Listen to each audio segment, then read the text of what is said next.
Welcome back to the news at 10. Enugu State Governor Ifeanyi has reiterated his administration's commitment to tackling erosion menace affecting some communities in the state. The governor was speaking at the commissioning of some erosion control projects executed in partnership with Nigerian Watershed Management Project to ensure a major relief across the state.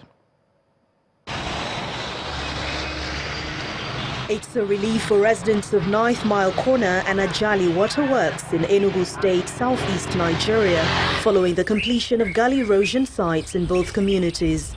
That place is very fertile for economic trees, and you can see the greenish nature of this place. So the community has been cut off completely. So what we did was to restore this and then provided alternative livelihood for these communities.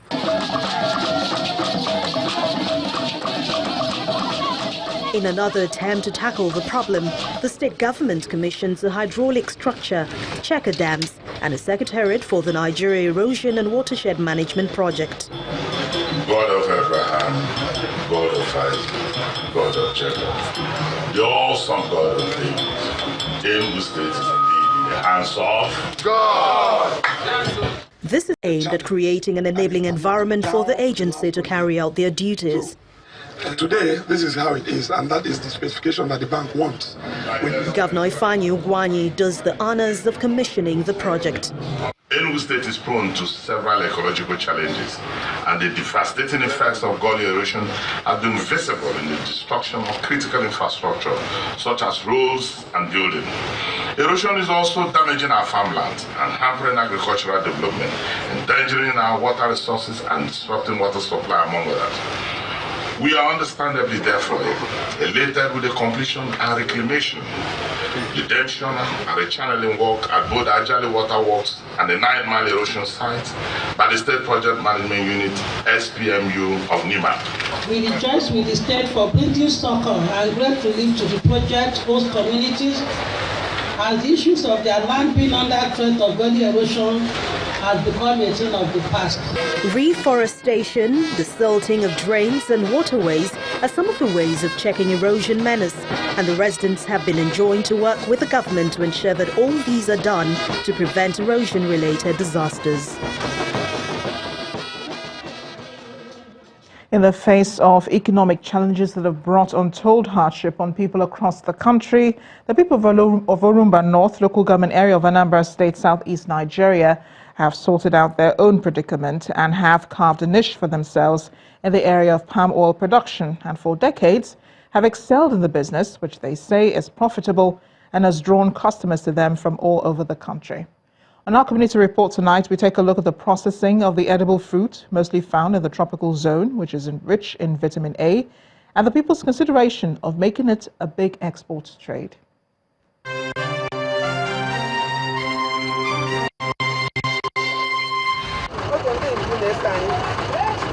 15 communities make up Orumba North local government area of Anambra State, and the people are mainly farmers and traders.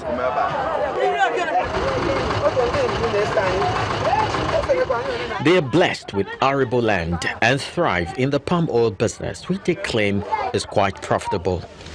Both men and the women that is into the business, almost all of them, they are doing well. In Ndikeliomu, Ndiowu, Ogbu, Nanka, and Ajoni communities, the palm oil business begins with harvesting through traditional means.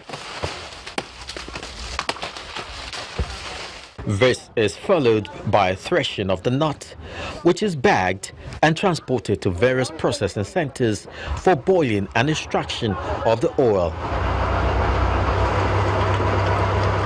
It is usually a back-breaking process. After that, the people will come and buy palm kernel. We come and buy them. And we also will carry that oil when we cook from the drum and go to market and sell. Transportation and the need for improved seedlings are part of the challenges they are faced with. They, however, have plans to make the most of the palm oil business. Most of the people that are producing it, they live in rural areas, inside the bush, so we don't have enough roads to get through communication. I'm trying to see if by the time these new ones will start to yield, whether we'll be able to have a link to export it ourselves. Otherwise, exporters come to buy from us. In order to achieve their set objectives, the local government is keying into the state's government vision to expand cultural and economic ventures. We have seen that our people are doing well in the oil palm production. We have mapped out plans as a local government to ensure that we get improved seedlings of palm trees and give to our farmers. And at the same time, provide the facilities, modern palm oil processing mill, so that our people will not be, dwelling on the obsolete method of palm oil production.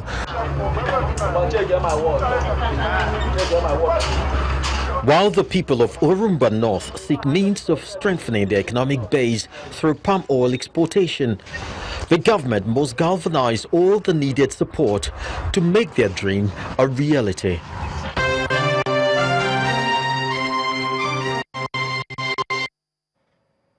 From palm oil production to bee farming, the Ministry of Agriculture and Rural Development has described the beekeeping business in Nigeria's Nigeria's untapped gold mine. The Chief Veterinary Officer at the ministry, Dr. Dushima Kwange, said this at the ministry's sensitization forum on bee farming.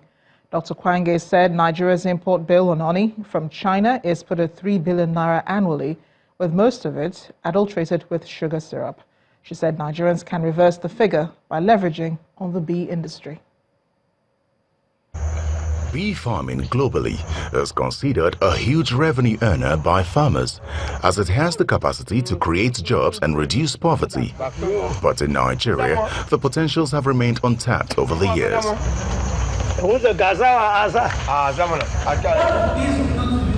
At this sensitization forum organized by the Ministry of Agriculture, officials of the ministry highlight the opportunities in the sector. Bee farming is an attractive venture in the sense that honey is taken by all and sundry. There's no religious discrimination about it, and it's a healthy, nutritious component of what the bees produce. Is used in medicines, different high products that come from beekeeping are really untapped within our climes. Not many people are venturing into trading in propolis or bee pollen or even bee venom that is used for various kinds of medicaments. Beekeeping is as old as mankind, but the agriculture industry in Nigeria is young. You will recall that the government has commitment to diversify the economy through agriculture. The agriculture sector is a well-positioned to improve livelihood of our people, especially women and youth, of which beekeeping is a venture that can be started with a minimal capital with a good returns. Is there an age limit for anyone who wants to try the business of beekeeping? Beekeepers have a financial reason to conserve the environment, still under that, ensuring that flowers are available and bees are protected. The number 9 reason we have that everybody can be a keeper. You can be trained, you can have the competence, you can have the skills. Anybody, even little ones, kids can be trained. That's the interesting part. Nigeria currently produces 15,000 tons of honey and 2,500 tons of beeswax annually. Experts believe that the sector can generate about $240 million for the nation annually if the sector is well harnessed. Governor Ben Ayade of Cross River State has announced the commencement of awarded scholarships to students from Abi local government area. According to the governor, the student scholarship program, which is expected to take effect in the coming days, will encourage educational excellence among students and reduce the financial burden on distressed parents. Professor Ayade made the announcement while addressing a cross-section of traditional rulers, women and youths at a town hall meeting in Abi local government area. He also assured the community of access to potable water supply and opening of more roads to aid movement and encourage trade with adjoining communities. Starting from next week, you'll be shocked. But I'm going to do two things that are very special. One, I'm going to create early student scholarship programs. So that you know that when I have is actually an early source. Yes. So I'm going to start with an early scholarship program.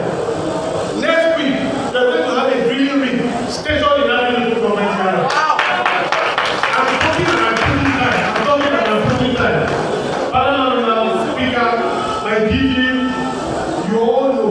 And once I say it, don't even wait for me. All of you to have in my government. Make sure you are beginning from Monday to start the mobilization of the drilling into action. And now to the arts. Nigeria-born Williams Chechet is a talented graphics designer, illustrator, and muralist responsible for contemporary art pieces. His latest art project, We Are the North, is a series of beautiful illustrations from northern Nigeria, where he was raised, influenced by pop art to interpret many subjects which are close to his heart. Art Review tonight takes a look at Williams' exhibition of painting, photography, and drawing.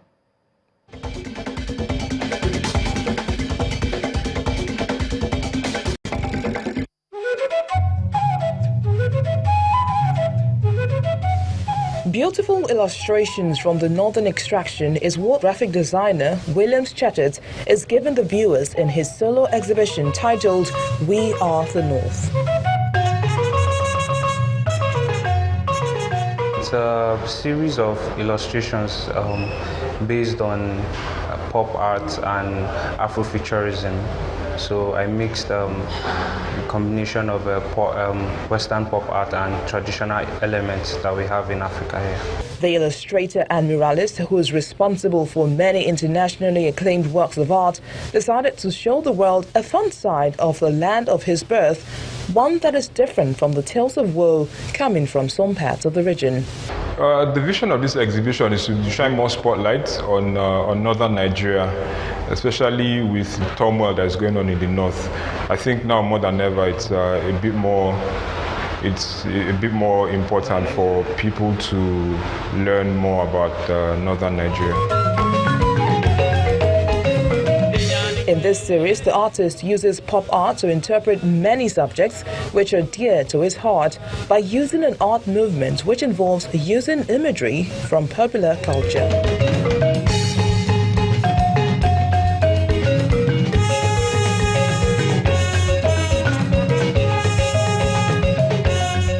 It's the first time this traveling exhibition will be touching down in Lagos, and the team admits that the experience has been rewarding. Not all of the pieces are, of northern influence. Like the name We Are the North is. The Ife is it's a combination of pop art and African sculpture. So I kind of infused that together to get that piece. This exhibition was done in collaboration with Alliance Francaise in Lagos and has its sights set on other destinations in order to show another side of the North.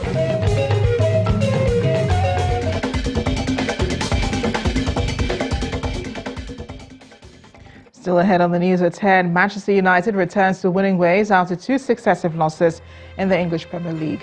More coming up in sports news. Please stay with us.